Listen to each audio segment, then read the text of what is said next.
దైవ మర్మములు.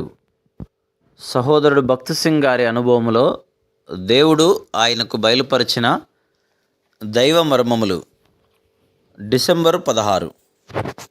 నీ దినములు సంపూర్ణములగునప్పుడు నీవు నీ పితరులతో కూడా నిద్రించిన తర్వాత నీ గర్భములో నుండి వచ్చిన నీ సంతతిని హెచ్చించి రాజ్యమును అతనికి స్థిరపరచెదను.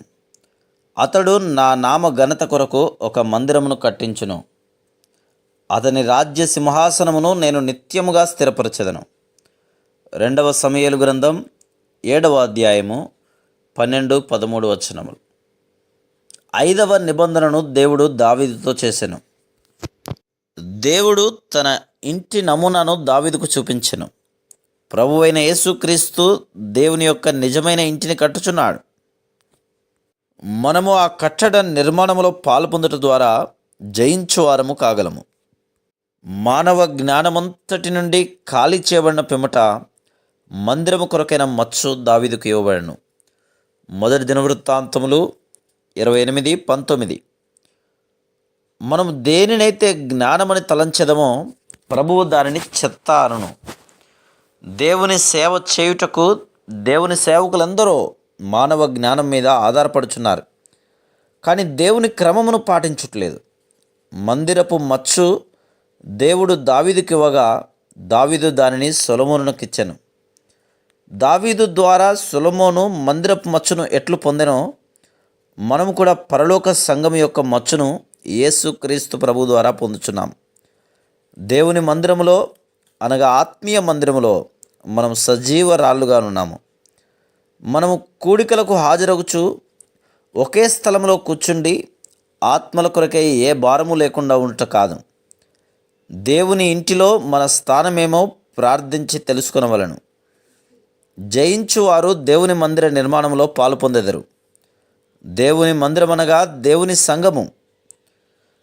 కట్టడను నేను వివరించెదను. యెహోవా నాకిలాగు సెలవిచ్చెను. నీవు నా కుమారుడు, నేడు నిన్ను కనియున్నాను. నన్ను అడుగుము, జనములను నీకు స్వాస్థ్యముగాను భూమిని దిగంతముల వరకు సొత్తుగాను ఇచ్చెదను. ఇనుప దండముతో నీవు వారిని నలగొట్టెదవు, కొండను పగలగొట్టినట్లు వారిని ముక్క చెక్కలుగా పగలగొట్టెదవు. 2వ కీర్తన 7-9 వచనములు. 6వ నిబంధన. జనాంగములన్నింటినీ తనకు స్వాస్థ్యముగా ఇచ్చెదనని దేవుడు తన కుమారుడితో ఈ నిబంధన చేసెను. నీవు సువార్తను ప్రకటించుటకు వెళ్ళినప్పుడు ఈ వాగ్దానమును చేపట్టుము.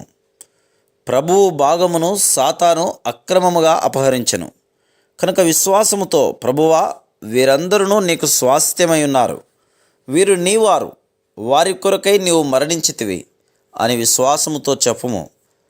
విశ్వాసము ద్వారానే ఆ స్వాస్థ్యమును పొందుము. ప్రభువు క్రయమును చెల్లించి వారి కొరకై మరణించనన్నది విశ్వాసం మీదనే సువార్తను ప్రకటించుము. ఒక ఇల్లు నీకు చెందినదని తెలిసిన తర్వాత దానిని నీవు పోగొట్టుకొనవు. దానిని స్వాధీనపరుచుకునే వరకు నీవు పోరాడేదవు. అదే రీతిగా దేవుని జతపని వారముగా అన్ని జనాంగములలోనూ మనం స్వాస్థ్యమును కోరుకొనవలెను. ఆ ఉద్దేశంతోనే సర్వజనాంగముల మధ్య ప్రకటించవలను.